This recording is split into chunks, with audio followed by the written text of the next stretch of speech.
को जय मसीह। और जिस तरह से बीच में मैंने एक वीडियो आपके बीच में ले आई थी कि आज क्यों जो हमारे यूथ है वो शादी नहीं कर रहे हैं और कैसे शैतान शादियों पे अटैक कर रहा है, तो उसी को आगे लेते हुए, क्योंकि उसके लिए मुझे बहुत अच्छे रिगार्ड्स मिले, बहुत अच्छी रेस्पॉन्स मिली उसके बारे में, तो मैं आपको ये बताना चाहती हूँ कि क्यों आज का जो यूथ है वो शादी क्यों नहीं करना चाहता है।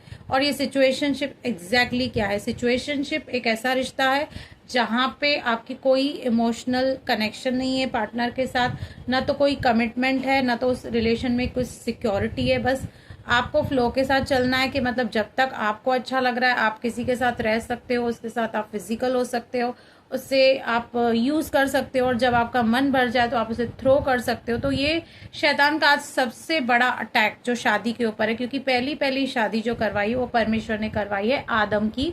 और बाइबल के आखिरी में भी, प्रकाशित वाक्य में भी हम देखते हैं कि आखिर में भी शादी का जिक्र है, मतलब कलीसिया का और प्रभु यीशु मसीह जो हमारा दूल्हा है उसका जिक्र है। और आज इस कदर शैतान ने इन चीज़ों को मैन्युपुलेट करके हमारे इस यूथ जनरेशन का इस कदर दिमाग खराब करके रखा है कि शादी की इंस्टीट्यूशन से कहीं ना कहीं उनका जो विश्वास और ट्रस्ट वो खत्म हो गया है।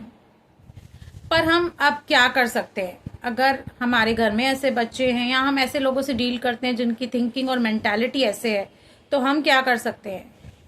तो हमें ये करना है कि सबसे पहले तो अपने आप का जो हमारे घर में एग्जाम्पल माँ बाप का है वो अच्छे से आपको सेट करना पड़ेगा। उनके मन में ये आपको डालना होगा, ये कॉन्फिडेंस दिलाना होगा कि आप as a parent, as a couple अच्छे से रह रहे हैं कि नहीं। क्योंकि अगर आप ही नहीं रह रहे हैं तो आप अपने बच्चों को कैसे कर मोटिवेट कर सकते हैं इस बात के लिए, जब वो आपके बीच में, मतलब कि माँ बाप के बीच में वो बॉन्डिंग, वो प्यार देखेंगे, वो विश्वास देखेंगे, वो ट्रस्ट देखेंगे, तो उन्हें लगेगा नहीं, फैमिली होनी चाहिए और फैमिली बहुत ज़रूरी है। तो कहीं ना कहीं शायद आज का जो कपल है या आज की जो जनरेशन जिनकी शादी हो रही है, कहीं ना कहीं मुझे लग रहा है कि वो एक अच्छा एग्जाम्पल उनके सामने सेट नहीं कर रहे, इसलिए शायद वो इस बारे में वो ऐसी ही लाइफ जीना चाहते हैं, टाइम पास और इनसिक्योर लाइफ जीना चाहते हैं कि फ्लो के साथ चलेंगे, मल्टीपल पार्टनर्स के साथ इन्वॉल्व होंगे। और वहाँ पर बीमारियों का भी होने का बहुत बड़ा खतरा है। जब आप मल्टीपल पार्टनर्स के साथ फिजिकली इन्वॉल्व रहते हैं तो ऑब्वियसली फिर आपको बीमारियां होने का भी चांस होता है। तो एक अच्छा एग्जाम्पल आप सेट कीजिए और बच्चों को बाइबल की शिक्षा दीजिए कि ये जो इंस्टीट्यूशन है मैरिज का, किसी मनुष्य ने नहीं बनाया, परमेश्वर ने बनाया।